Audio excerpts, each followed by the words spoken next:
Assalamualaikum warahmatullahi wabarakatuh. Perkenalkan kami di kelompok 7 dan sebelumnya perkenalkan nama saya Meta Binokulan Kartika absen 21. Perkenalkan nama saya Ahmad Nawardani absen 2. Perkenalkan nama saya Lilis Dwi Septiani absen 18. Perkenalkan nama saya Ferry Elzahra Rianti absen 36.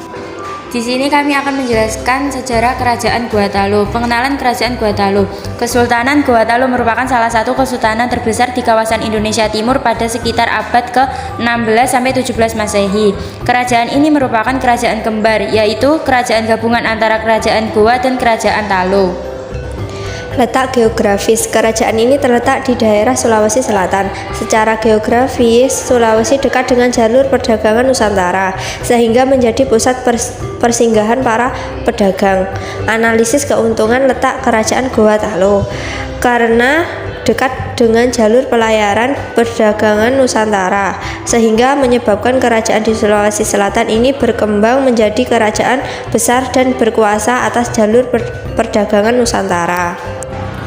Berdirinya Kerajaan Gua Talo. Gua Talo semula adalah satu kerajaan, yakni Kerajaan Goa yang kemudian sempat terpecah menjadi dua dengan hadirnya Kerajaan Talo.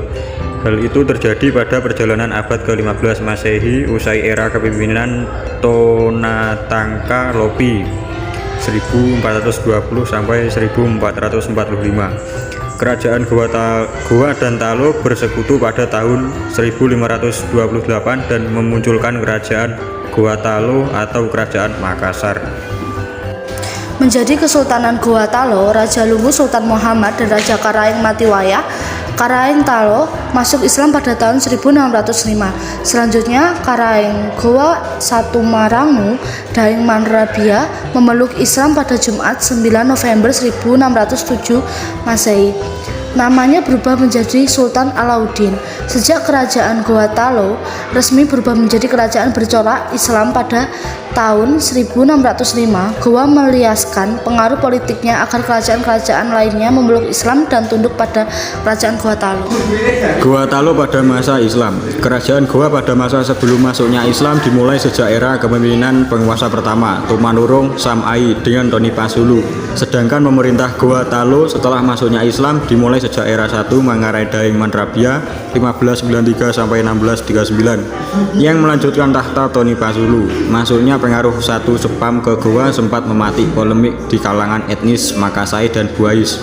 Kesultanan Goa saat mengajak kerajaan-kerajaan tetangga seperti Bone, Sopeng, dan Wajo untuk menerima Islam, namun ditolak.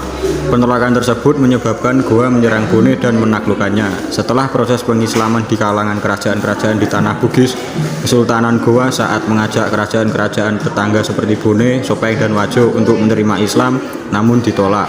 Penolakan tersebut menyebabkan Goa menyerang Bone dan menaklukkannya. Setelah proses pengislaman di kalangan kerajaan-kerajaan di tanah Bugis, Sultan yang pernah berkuasa pada tahun 1593 sampai 1639 yaitu Sultan Alauddin.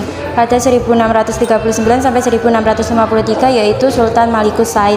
Pada tahun 1653 sampai 1669 yaitu Sultan Hasanuddin. Pada tahun 1669 sampai 1674 yaitu Sultan Amir Hamzah. Kemunduran Kesultanan Gua Talo. Kemunduran Kesultanan Gua Talo terjadi pada masa pemerintahan Sultan Amir Hamzah. Pertama, pada pertengahan abad ke-19, pengertian sultan mulai dicampuri kepentingan politik Belanda. Kedua, Belanda menyerahkan pasukan secara besar-besaran untuk mengalahkan Sultan Amir Hamzah. Ketiga, pasukan Sultan Amir Hamzah berhasil ditaklukkan. Keempat, nasib Sultan Amir Hamzah tidak diketahui. Kelima, Belanda berkuasa sepenuhnya atas Kesultanan Makassar.